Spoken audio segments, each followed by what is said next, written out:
Bom, antes de iniciar de fato o conteúdo do vídeo, eu acho interessante ressaltar que este faz parte de um trabalho para a disciplina de Metodologia do Esporte 1, ministrada pelo professor Rogério Tosta, e foi elaborado por mim, Diarlan da Silva Reis, e minha colega Micaele Lima Silva, graduandos do curso de Licenciatura em Educação Física da UFES.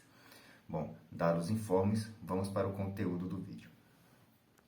Vamos começar com um desafio. Eu vou passar um vídeo e você vai ter que me dizer qual é o esporte que está sendo jogado. The Blues looking for another try. Barrett slipping tackles. Offloads it away. Perofeta. And he's over. It's Jalea. Acertou quem disse rugby. Exatamente, o rugby. Muitos disseram futebol americano, eu tenho certeza. E não se sinta mal se você estiver entre eles. Afinal de contas, os dois esportes são realmente muito semelhantes, embora hajam diversas diferenças entre eles. Nesse vídeo, traremos algumas dessas diferenças, mas vamos centralizar a nossa atenção na história do rugby e traremos também algumas curiosidades desse esporte. Bom, os jogos com bola estão presentes na humanidade desde a antiguidade, como os romanos, que jogavam o arpastum, os italianos, que jogavam o cálcio, o outro cálcio, e os celtas, que jogavam o caide. Todos esses jogos são apontados como influenciadores do que a gente chama hoje de rugby, mas a verdade é que não se pode provar que nenhum deles tenha influenciado diretamente na criação do esporte. O que nós sabemos é que na Inglaterra, já no final do século XVIII, começando no século XIX, era muito comum a prática de jogos chamados de futebol. No entanto, o futebol da época não era como a gente conhece hoje. Afinal de contas, não haviam regras escritas, elas eram passadas de forma oral, então haviam diferentes formas de jogar, inclusive entre as próprias comunidades da época. Bom, uma das regras que eram comuns na época era de tocar a bola com as mãos. No entanto, não era permitido se deslocar segurando a bola. E é nesse contexto que surge a lenda de William Webb Ellis. Segundo essa lenda, esse rapaz, durante uma partida de futebol, teria pegado a bola com as mãos e saído correndo em direção ao campo adversário. Os seus colegas naturalmente correram atrás dele para recuperar a bola, e essa jogada ficou muito conhecida na época, pelas comunidades ali, e atribuíram a ela o nome de estilo rugby de jogar futebol. Bom, isso é uma lenda e não se pode provar que ela realmente aconteceu, afinal de contas ela foi contada somente em 1880, já muitas décadas depois de ter acontecido, e nessa época era muito comum os mitos de origem com heróis fundadores, então não temos certeza se de fato aconteceu. O que nós temos certeza é que o futebol era de fato muito comum nas comunidades, principalmente nas aulas de educação física e nos horários de recreação dos alunos. E, como já foi dito, não haviam regras escritas. Foi somente em 1845, quando alunos do colégio da Rugby School decidiram escrever as regras. Eles foram influenciados, inclusive, pelo diretor do colégio, que enxergava na prática um potencial pedagógico. Com as regras escritas, formalizou-se, então, o rugby futebol, propriamente dito. E outros colégios passaram a aderir a essa prática de escrever as regras, e vários clubes foram surgindo. O problema é que cada um tinha suas próprias regras e observou-se então que seria necessária a criação de regras comuns. Foi aí que em 1863 representantes de toda a Inglaterra se reuniram para criar essas regras comuns e as criaram se baseando naquelas que eram utilizadas na Universidade de Cambridge. Surgiu assim a Football Association, que foi o futebol como nós conhecemos hoje, então, e por fora conhecido como soccer, e não havia possibilidade de tocar a bola com as mãos e nem do tackles.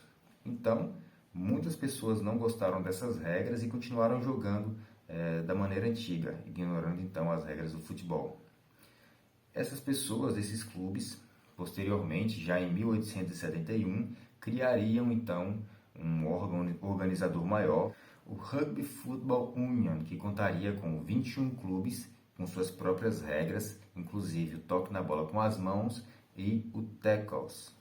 Posteriormente, com a criação de mais 3 uniões, na Escócia, na Irlanda e no País de Gales, criaram o International Rugby Board, que de início não contou com a participação da Inglaterra, mas depois de 4 anos a Inglaterra acabou cedendo e se juntou a eles.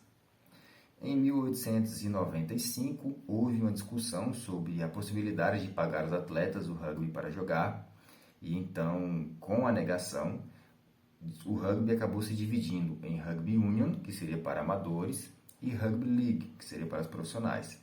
Somente 100 anos depois, em 1995, após as Olimpíadas, que o Rugby Union acabou recebendo a permissão para remunerar os atletas que jogavam.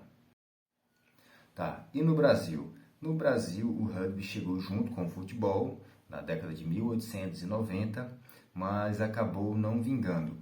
Somente décadas depois, em 1920, nos estados de São Paulo e Rio de Janeiro, que o esporte começou a ser jogado com mais regularidade, surgindo clubes e competições entre os dois estados. Com o passar do tempo, foram emergindo novos clubes, novos campeonatos, e foi tomando grandes proporções. Hoje, o rugby tem um órgão organizador maior, que é a Confederação Brasileira de Rugby, que rege então aí as regras e os eventos grandes do rugby, mas de forma geral, o Brasil não teve grandes eventos, grandes marcos históricos com o rugby. Iremos te apresentar agora algumas curiosidades sobre o rugby, e uma delas é que a primeira partida internacional foi entre a Inglaterra e a Escócia, com vitória escocesa por 1-0. O World Rugby é a entidade máxima do rugby, sendo uma organização internacional. Já aqui no Brasil, a entidade máxima do rugby é a Confederação Brasileira de Rugby, que está afiliada ao World Rugby e ao Comitê Olímpico Brasileiro. Sobre a governança da Confederação Brasileira de Rugby, estão 6 confederações estaduais. A modalidade entra pela primeira vez nos Jogos Olímpicos em 1900 e, apesar de ser uma modalidade nova, conta com um grande aglomerado na época de público e, infelizmente, acaba saindo após 4 anos de Jogos Olímpicos e retorna apenas 92 anos depois nos Jogos Olímpicos do Rio de Janeiro em 2016. Por fim, mas não menos importante, uma das coisas mais legais que vocês vão ver no rugby. Se você já teve a oportunidade de assistir algum jogo do rugby e já chegou e viu uma dança e não entendeu nada, aquela dança é o haka. O haka é uma dança típica das tribos maoris, que é um povo originário da Nova Zelândia, e no rugby o time All Blacks apresenta há mais de 100 anos antes de suas partidas o haka, deixando aí um grande significado. Mas sabemos muito bem o porquê você está aqui até o final. A gente lançou aquele desafio em que você teria que identificar se ali era o rugby ou o futebol americano. Não fique triste se você falou que era o futebol americano, até porque tem sim algumas similaridades, mas estamos aqui hoje para te dizer qual a diferença entre o rugby e o futebol americano. Nunca mais você vai confundir essas duas modalidades, que há diversas diferenças. A primeira delas é o objetivo. No rugby, o principal objetivo é atravessar a linha de gol. Já no futebol americano, o objetivo é conquistar território. No rugby, existe o try, que é a maior pontuação existente na modalidade, a conversão, o drop kick, que também pode ser chamado de gol, ou o penalty kick. Já no futebol americano, existe o que a gente tanto chama de touchdown, que é a maior pontuação deles, o extra point, a conversão, o field goal e o safety. E aí você olha aquele campo, pensa assim, é tudo igual, mas não necessariamente. O campo do rugby, ele é 150 por 90, já o campo do futebol americano é 110 por 49. O do rugby é um pouquinho maior. E não é só o campo que é maior não, tá? A bola também é maior do que a do futebol americano. Ela é maior e um pouco mais arredondada. Já no caso do futebol americano, ela é um pouco mais pontuda. O tempo de jogo também difere. No rugby, ele tem um tempo muito parecido com o futebol, mas não o americano, o que a gente conhece, que é 2 tempos de 40 minutos. Já no caso do futebol americano, ele possui 4 quartos de 15 minutos. Em relação ao número de jogadores, também há diferença. No rugby são 15 jogadores, enquanto no futebol americano são 11. Aí você deve estar pensando, tá, nas regras, na forma no diâmetro do jogo, é que difere. Mas na hora do jogo, na hora de tocar, na hora de passar, é tudo igual. Nem tanto assim. No rugby, não é permitido você passar a bola para frente. Você só pode passar para o lado e para trás.